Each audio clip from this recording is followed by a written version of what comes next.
اپنے اوپر ہی نہ فخر کرنے لگ جانا کہ میں دیکھو کتنی عقلمندی سے اس برائی سے نکل گیا. ٹھیک ہے تم برائی سے نکل گئے لیکن ایک اور برائی میں شیطان نے ڈال دیا اور تمہیں پتہ بھی نہ چلا, تم نے تکبر کر لیا. دیکھیں کتنی پرہیز کرنے والی چیزیں ہیں. بھئی برائی سے بھی بچے ہو تو اب اللہ کا شکر ادا کرو. اللہ نے کہا وَلَوْلَا فَضْلُ اللَّهِ عَلَيْكُمْ, اگر تم پر اللہ کا فضل نہ ہوتا, وَرَحْمَتُهُ, تو اس کی رحمت نہ اگر ہوتی, مَا زَكَا مِنْكُمْ, کوئی نہ پاک ہوتا تم میں سے, کوئی تم میں سے پاک نہ ہوتا. کون؟ من احدن ابدا, کوئی ایک بھی کبھی بھی, تم میں سے کوئی ایک بھی کبھی بھی پاک نہ ہوتا اگر اللہ کا فضل نہ ہوتا. کیونکہ یوسف علیہ السلام کو جب انہوں نے اپنے محل میں بلایا تھا, ملکہ کیا نام تھا ان کا, زلیخا نے, تو انہوں نے مطلب کہ ان کی طرف اللہ تبارک و تعالیٰ نے ہی آیت اتار دی کہ اے یوسف آپ اس کی طرف ہو جاتے متوجہ اگر ہماری رحمت نہ ہوتی. اب ایک جوان لڑکے کو اتنی خوبصورت عورت بلائے اور کوئی بھی نہ ہو, کمرے میں خالی ہو, تو بندہ کہتا ہے ٹھیک ہے اس کی مرضی ہے. اب جب وہ راضی ہے تو مرد کی, تو آپ کو پتا عام مرد, یہ تو پیغمبر کی بات ہو رہی ہے نا, عام مرد کی اوقات کیا ہو سکتی ہے. اب سوچ ہی لیں, ایک پیغمبر کے بارے میں اللہ نے کہہ دیا کہ اے یوسف اگر ہمارا فضل نہ ہوتا تو آپ شاید پھسل جاتے, اللہ نے آپ کو بچا لیا, تو اس پر شکر ادا کریں. بس یہ بات یاد رکھا کرو کہ اگر اللہ کا فضل نہ ہوتا تو میں یہ نہیں کر سکتا تھا. یہ اللہ نے خود ہی بات سمجھا دی, تو تم میں سے کوئی پاکی حاصل نہیں کر سکتا تھا. 100 قرآن پڑھیں آپ, 100 حج کریں آپ, 100 عمریں کریں, 100 مکے کے خانہ کعبہ کے پردے پکڑ کے روئیں, جب تک وہ رب آپ کو پاک نہ کرنا چاہے تو پاک نہیں ہو سکتے.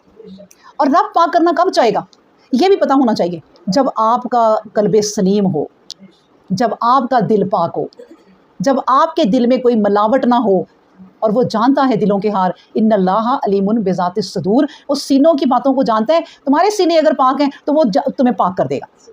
اور اگر تمہارے سینوں کے اندر کوئی مطلب ہے کہ میں حاجی کہلاؤں, میں عمرہ کر کے آؤں, میری واہ واہ ہو جائے, میں مسجد میں 5 وقت جاؤں, لوگوں کو تو پتہ چلے نا کہ میں نماز پڑھ رہا ہوں, تو یہ باتیں اللہ جانتا ہے. تم 100 پاک ہونا چاہو وہ تمہیں پاک نہیں کرے گا. تو اس لیے ان باتوں کی گہرائیوں کو سمجھنا. پھر کہا کہ ولاکن اللہ, اور لیکن اللہ, یاد رکھو اللہ کیا ہے, یزکی من یشاء, وہ جس کو چاہتا ہے پاک کرتا ہے. سب کوئی نہیں پاک کر دیتا. لاکھ لوگ جاتے ہیں نا حج کرنے کے لیے, تو ان میں سے کوئی 10 ہی ہوتے ہیں جن کا حج قبول ہوتا ہے. اور وہ کون سی ہوتی ہیں؟ ولاکن اللہ یزکی من یشاء, جس کو اللہ چاہے پاک کرنا اس کو پاک کرتا ہے. اور وہی بات, اللہ کس کو چاہے گا؟ جو خود پاک ہونا چاہتا ہے اس کو. واللہ سمیع علیم, اور یاد رکھو اللہ کی وہ ذات ہے جو خوب سننے والا ہے اور خوب علم رکھنے والا ہے. اس سے آگے نہ تو کوئی سن سکتا ہے اور نہ اس سے آگے کوئی علم رکھ سکتا ہے. پوری دنیا کے جو علم ہے وہ اسی کی طرف ہے. اس کے بعد ہم اگلی آیت پڑھتے ہیں. آیت نمبر ہماری ہے یہ اب 22. ولا یأتلی اولو الفضل منکم, ولا اور نہ, یأتلی قسمیں کھاؤ, قسمیں نہیں کھانی چاہیے. کن کو؟ اولو الفضل منکم, تم میں سے جس کو فضل دیا اللہ نے, وہ کوئی قسمیں نہ کھا بیٹھیں. بس سعادی, یا جس کو وسعت دی ہے. فضل اور وسعت ایک ہی بات ہے. دولت, چیزیں, اللہ نے جو برکتیں دی ہیں تمہیں, ان کی بات ہو رہی ہے کہ ان لوگوں کو جن کو اللہ نے دنیا کی سہولتیں دی ہیں, مال دیا ہے, وسعت دی ہے, ہر طرح کی سہولت دی ہے, وہ قسمیں نہ کہیں کہاں بیٹھیں. کون سی؟ کہ این یوتی اول القربا, کہ میں اپنے قریبی رشتہ داروں کی مدد نہیں کروں گا, وہ یہ قسمیں نہ کھائیں. والمساکینی, اور مسکینوں کی بھی مدد نہیں کروں گا. والمہاجرین, اور مہاجرین کی بھی میں قسم کھا لی کہ مدد نہیں کروں گا. فی سبیل اللہ, اللہ کی راہ, اللہ کی راہ میں اب کوئی کسی کی مدد نہیں کروں گا. انہیں یہ بات زیب نہیں دیتی جن پہ ہم نے اپنا فضل کیا اور اپنے وسعت دی, فراخی دی, کشادگی دی, رزق بے شمار دیا, دولت دی, اور وہ یہ قسمیں کھا لیں کہ میں اپنے رشتہ داروں کی مدد نہیں کروں گا. یہ منع کر دیا اللہ نے. اب یہ بات آپ کو اگر یاد ہو تو ہم کیا پڑھ رہے تھے سورہ نور شروع میں؟ جی جی بالکل بالکل, مستہ بن اساسہ, صحیح, جی جی جی, مدد کیا کرتے تھے. تو یہ آیت اللہ تبارک و تعالیٰ نے, دیکھیں وہ آیتیں ہم نے بہت ساری پڑھی تھی. یاد ہوگا آپ کو تہمت کے بارے میں جب آپ کو بتا رہی تھی رمضان سے پہلے کہ مسلسل کوئی 10 یا 11 آیتیں اتری تھی عائشہ رضی اللہ عنہا کی پاکیزگی کے بارے میں. اس کے بعد ابھی بھی یہ سلسلہ بیچ میں دیکھیں جاری ہے کہ جو تھے نا مستہ بن اساسہ, وہ تھے ابو بکر صدیق رضی اللہ عنہ کے خالہ کے بیٹے, اور وہ غریب تھے. اب دیکھیں ایک خالہ کا بیٹا, اس کو اللہ نے اتنی وسعت دی ہے ایک دوسرا ہے خالہ کا بیٹا، وہ غریب تھا، مسکین تھے، ان کی مدد نہ یہ کر دیا کرتے تھے. اب انہوں نے قسم کھا لی، کیوں کہ یہ بھی تہمت میں شامل تھے. اور آپ کو میں نے یہ بھی بتایا ہوا ہے، ہم نے بات کی تھی رمضان سے پہلے، کہ یہ جو مصطح بن اساسہ تھے نا، یہ بدری صحابیوں میں سے تھے. اور بدری صحابی جو ہیں وہ نبی کریم صلی اللہ علیہ وسلم نے کہا ان کے سارے اگلے پچھلے گناہ معاف.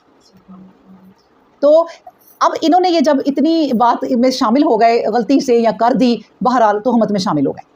تو میں نے آپ کو یہ بھی بتایا تھا کہ حد ان کو بھی لگی تھی، حد لگی تھی. جب حد لگ گئی تو پھر بات کلیئر ہو گئی.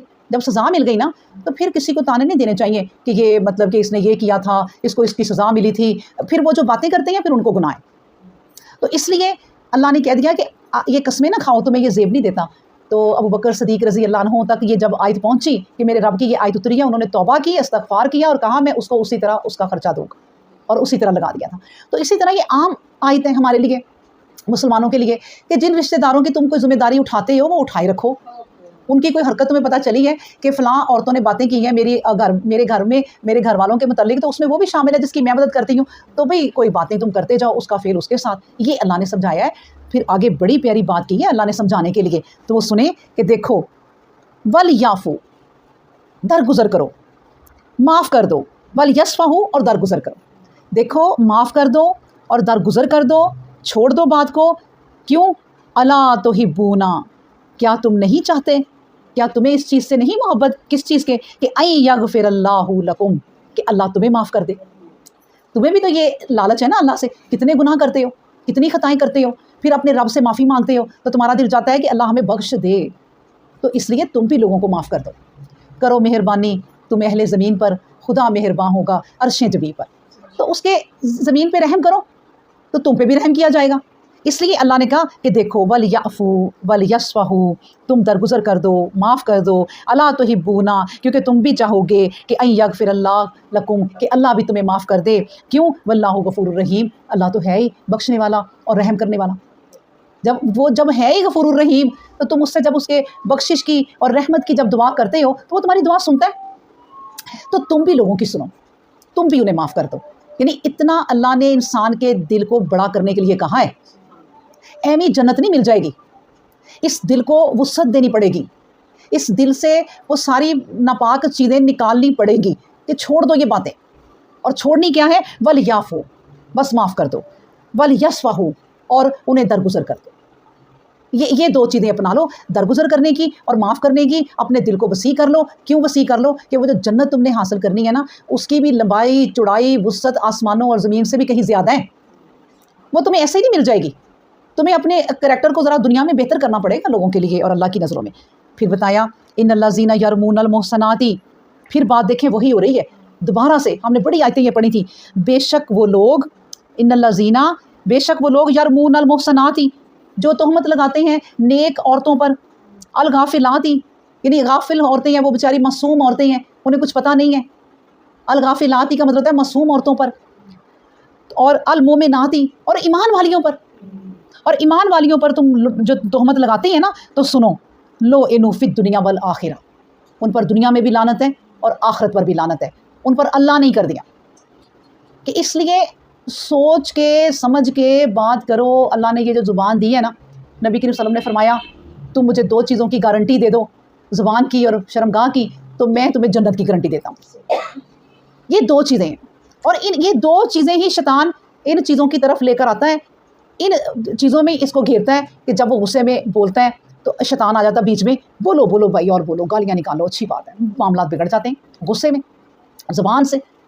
تو اس لیے اس زبان کی گارنٹی مجھے دے دو. تم اس کو سوچ کے کھولو اور ایمینی کے پہلے تولو اور پھر بولو. گھر بھی وہی بسے رہتے ہیں جس میں عورتیں پہلے سوچتی ہیں. وہ ایک عورت تھی نا، پیر کے پاس گئی تو اس پیر نے کہا کہ کہتی بس کوئی ایسا میرے لیے کر کہ میرا میاں میرے کنٹرول میں آ جائے. تو اس نے کہا یہ تعویذ ہے، اس کو زبان کے نیچے رکھ لینا.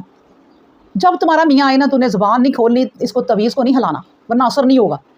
اس نے 3 دن کیا، میاں اس کا دیوانہ کہ میری بیوی تو بولتی ہی نہیں. تو بات کیا تھی کہ وہ پیر بھی عقل مند تھا، اور ایسے جو پیر ہے وہ بھی غلط نہیں ہے کہ اگر کسی کو وہ سبق سکھاتے ہیں یا اللہ کی طرف ہی لاتے ہیں اور لوگوں نے انہیں پیر کا نام دیا ہے تو وہ بھی غلط نہیں ہے کوئی. تو اس نے کہا یہ تھی بہن وجہ، اپنی زبان کو کنٹرول رکھ، تیرا میاں تیرا دیوانہ. تو یہ زبان ایسی چیز ہے. پھر کہا کہ ایسی معصوم عورتوں پر تہمتیں نہ لگاؤ، ورنہ یہ دنیا میں بھی لعنت ہے تم پر اور آخرت پر بھی لعنت ہے، اور اس کے علاوہ بھی سن لو وَلَهُمْ عَذَابٌ عظیم، اور بہت بڑا عذاب ہے ان کے لیے۔ لعنت سے ہی کام نہیں چلے گا، آپ کسی پہ 100 لعنتیں ڈال دو، اسے کیا، وہ ڈیٹ بن کے پھر جیتا رہے گا۔ تو لیکن اللہ نے کہا لعنت بھی ڈلی ہے، مگر وَلَهُمْ عَذَابٌ عظیم، تمہیں عذاب بھی اب بہت بڑا دیا جائے گا جو کسی پر الزام لگاتا ہے۔ یاد رکھو یوم تشہد علیہم، یہ بات یاد رکھو تو پھر تم بچ جاؤ گے ان برائیوں سے۔ وہ کون سی ہے کہ اس دن تشہد علیہم، تم پر نہ گواہی دے گا، تم پر گواہی دیں گے کیا، السینتہم، تمہاری زبانیں، تمہاری اپنی زبانیں، وایدیہم، اور تمہارے اپنے ہاتھ، وارجلہم، اور تمہارے پاؤں۔ یہ مین اعضاء کا نام لے لیا، ورنہ ایک ایک چیز بولے گی، یہ ایک ایک رگ بولے گی اس کے خلاف۔ اللہ نے مین چیزوں کے نام دے دیے کہ یہ ہاتھوں سے تم نے جو کام کیا، پاؤں سے چل کے جو برائیوں کی طرف گئے، یہ جو تم زبانوں سے تم نے زبانیں چلائیں، غصے میں آئے، یہ سب چیزیں نا خود گواہ دیں گی۔ کیوں؟ بما کانوا یعملون، کس چیز کی گواہی دیں گی؟ جو تم دنیا میں عمل کرتے رہے، اس کی گواہی یہ چیزیں تمہاری اپنی دیں گی۔ کیونکہ آپ کو میں نے بتایا تھا یہ بھی واقعہ کہ ایک بندہ ہوگا نا تو وہ کہے گا کہ اللہ یہ جو رشتہ دار سامنے کھڑے ہیں یہ تو دنیا میں بھی میرے دشمن تھے، اب بھی میرے دشمن ہیں، یہ تو اب بھی مجھے یہاں بھی نہیں جینے دیں گے، ان کی گواہی نہ میرے خلاف لیں، کیونکہ وہ گواہی دیں گے کہ اس نے ہمارے حق مارے ہیں۔ اللہ کہے گا ٹھیک ہے۔ اب فرشتوں کی گواہی، وہ کہے گا نہیں اللہ فرشتوں کی بھی گواہی بھی نہیں مجھے چاہیے، آپ میری بات سنیں۔ اسے اپنے پہ کانفیڈنس ہوگا کہ میں خود اپنے آپ کو کلیئر کر لوں۔ اللہ کہے گا ٹھیک ہے کرو، سارا وہ جھگڑا کرے گا۔ اللہ کہے گا میں نے تمہاری ساری باتیں سنی، ٹھیک ہے، اب کوئی تمہارے متعلق گواہی نہیں دے گا، تم خود دو گے، یہ تمہاری زبان اس پہ مہر لگا دیں گے اللہ، ہاتھوں پہ ہر چیز پہ، اور کہیں گے اب تم چپ رہو، تمہاری زبان پہ مہر لگ گئی، تمہارا جسم ہی تمہاری گواہی دے گا۔ نبی کریم صلی اللہ علیہ وسلم نے جب یہ حدیث سنائی تو کہتی ہیں اتنا ذرا ہنسے کہ جباڑیں تک نظر آئیں کہ کیونکہ اس بندے نے سر پہ ہاتھ مار کے کہا کہ ہائے اے جسم، تجھے ہی تو بچانے کے لیے سب کچھ کر رہا تھا اور تو نے میرے خلاف گواہی دے دی۔ تو یہ جو جسم اللہ نے بنایا ہے، یہ جو پورا انسان اللہ نے بنا کے کھڑا کر دیا ہے نا، تو جس نے بنایا ہے نا، الا یعلم من خلق، جس نے بنایا کیا وہ نہیں جانے گا؟ یا جس نے بنایا وہ کنٹرول نہیں کر سکے گا اس کو؟ وہ اس ساری مشینری کو کنٹرول کرنا جانتا ہے، وہ جس نے بنایا ہے۔ اس نے تو ہمارے دماغ کے اندر ایسی سمز رکھی ہوئی ہیں، جو ہم موبائل میں سم ڈالتے ہیں، ہمارے دماغ کے اندر کئی سمز ہیں جن کے اندر ہمارا سارا ڈیٹا محفوظ ہے، جو بھی ہم بات کرتے ہیں وہ محفوظ ہو جاتی ہے۔ کبھی کبھی آپ اس بات کا میں آپ کو یہ تجربہ بتاتی ہوں کہ کبھی بیٹھی آپ کبھی سوچتی ہیں نا تو آپ کا دماغ ایک دم 50 سال پیچھے پہنچ جاتا ہے، 30 سال وہ یاد آپ کی نا دماغ میں آتی ہے ایک دم بیٹھے، حالانکہ آپ نے تو کوئی یاد نہیں کیا۔ کیوں؟ کیونکہ وہ اس وقت وہ سیڑھی چلتی نا آگے آ جاتی ہے، وہ جو چیز آپ کے دماغ کے سامنے آ جاتی ہے، تو جس طرح یہ کیمرے کے سامنے جو چیز چلتے آ جائے گی وہ دکھا دے گی۔ تو اللہ نے تو انسان کو جو بنایا بڑا پرفیکٹ بنایا ہے۔ اگر اللہ نہیں نہ کہے گا کہ چلو ٹھیک ہے میں بھی تمہیں برا نہیں کہتا، تو بھائی تمہارا تو جسم ہی تمہیں برا کہہ رہا ہے، اب تم اور کون سی گواہی لاؤ گے؟ کس طرح اپنے آپ کو کلیئر کرو گے؟ تو اس لیے اللہ نے کہا دیکھو ان برائیوں سے، دنیا کی برائیوں سے تم تب بچ سکتے ہو، میں بتا دیتا ہوں تمہیں۔ تو میں آپ سے کہتی ہوتی ہوں کہ سلیبس ہی بتا دیا کہ قیامت میں کیا کیا ہونا ہے۔ اللہ نے کہا دیکھو اس دن تمہاری جو اپنی زبانیں ہیں نا، تمہارے اپنے ہاتھ، تمہارے اپنے پاؤں بولیں گے، تو شکر کرو بتا دیا، تو اب احتیاط کرو، شکر کرو بتا دیا، یہ سوال آنے ہیں یاد کر لو۔ ہمارا تو پیپر ہی سامنے کلیئر ہے، دیکھا جائے تو اتنا تو ایگزیکٹ کوئی بھی نہیں بتا سکتا سلیبس۔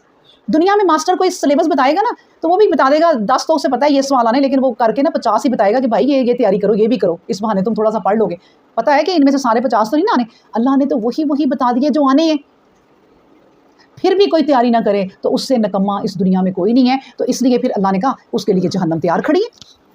اللہ اکبر۔ تو کیا بات ہوئی کہ دیکھو یہ جو تمہارے جسم کے اعضاء ہیں نا، یہ اس لیے گواہی دیں گے بما کانوا یعملون، جو تم عمل کرتے تھے اسی کی گواہی دیں گے، کوئی فالتو گواہی نہیں دیں گے یہ۔ یومئذ، اور اس دن، یوفیہم اللہ، اس دن پورا تم جان لو گے، اس دن انہیں پورا بدلہ حق و انصاف کے ساتھ دیا جائے گا، اس لیے کہ دینہم الحق، یہ اس دن دین حق کے ساتھ پورا ہو جائے گا، حق ہے۔ وَيَعْلَمُونَ، اور تم جان لو گے تب کہ ان اللہ، کہ بے شک اللہ هو الحق المبین، کہ اللہ تو حق ہی حق ہے. اس دن تم کھڑے ہو کے آج جو دنیا میں کئی لوگ ہیں جو اللہ کے متعلق بھی باتیں کرتے ہیں. اب ہر انسان کے ذہن میں نا باتیں آ جاتی ہیں. میں آپ کو بتاؤں, اب پہلی بات تو ایک فضول سی بات آتی ہے ذہن میں, لیکن بڑی آ جاتی ہے کہ یار اللہ کیا ہے, اللہ کیا ہے اور اللہ کب سے ہے, پھر اللہ کو کس نے بنایا. ایک بڑی عجیب باتیں ذہن میں آ جاتی ہیں جس کے کوئی جواب ہمارے پاس نہیں ہے اور آخرت میں ہمیں مل جائیں گے.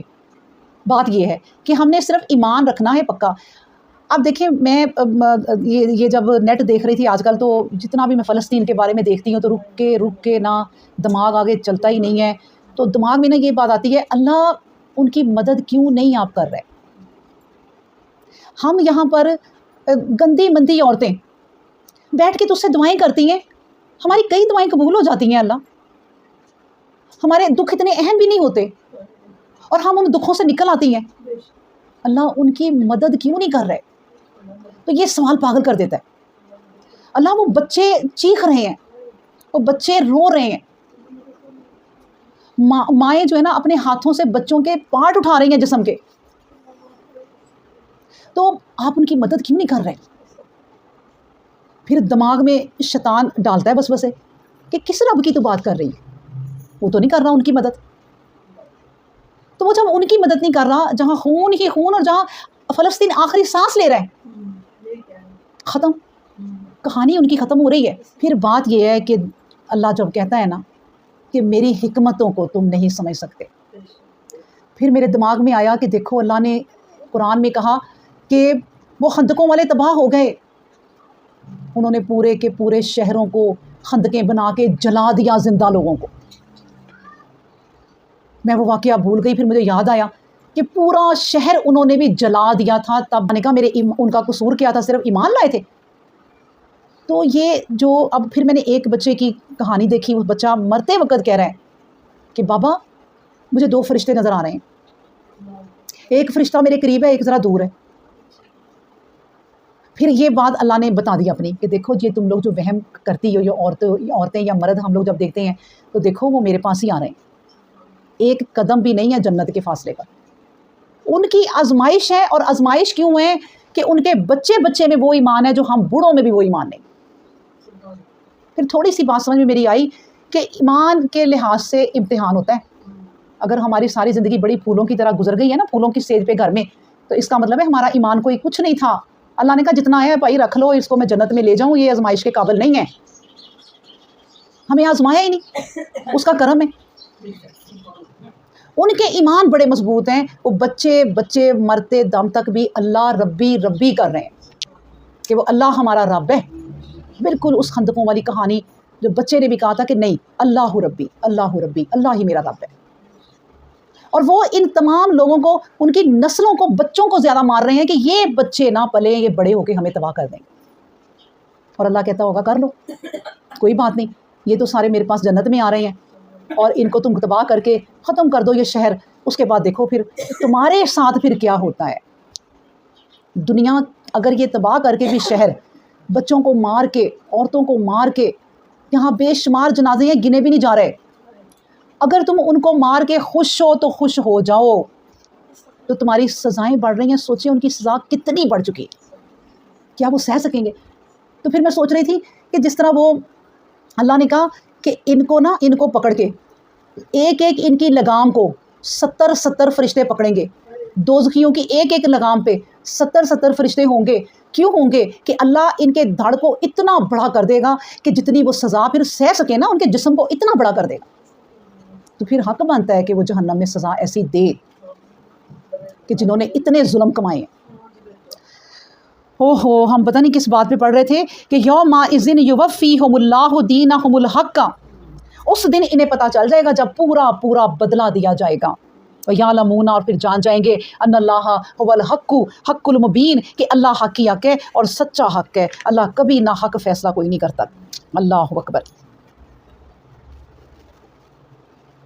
اور پھر ایک بات اس آیت میں اللہ تبارک و تعالیٰ نے یہ بتا دی کہ دیکھو کسی بے گناہ عورتوں کے متعلق بات نہ کرو, کسی بھی, حق ہی نہیں بنتا کہ آپ بیٹھ کے 4 عورتیں کسی تھرڈ عورت کے بارے میں جو آپ میں نہیں ہے کوئی بات کریں کہ ہاں بھئی وہ ایسی لگتی ہے، ہو سکتا ہے یوں بھی کر رہی ہیں بات، شامل ہو گئی، تہمت میں شامل ہو گئی۔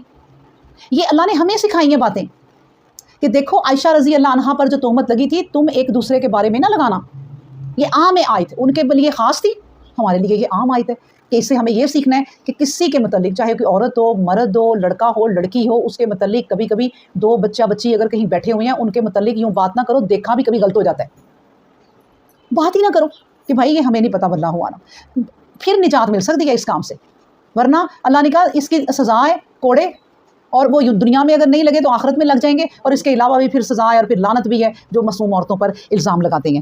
ٹھیک ہے، یہ بھی کلیئر ہو گئی بات۔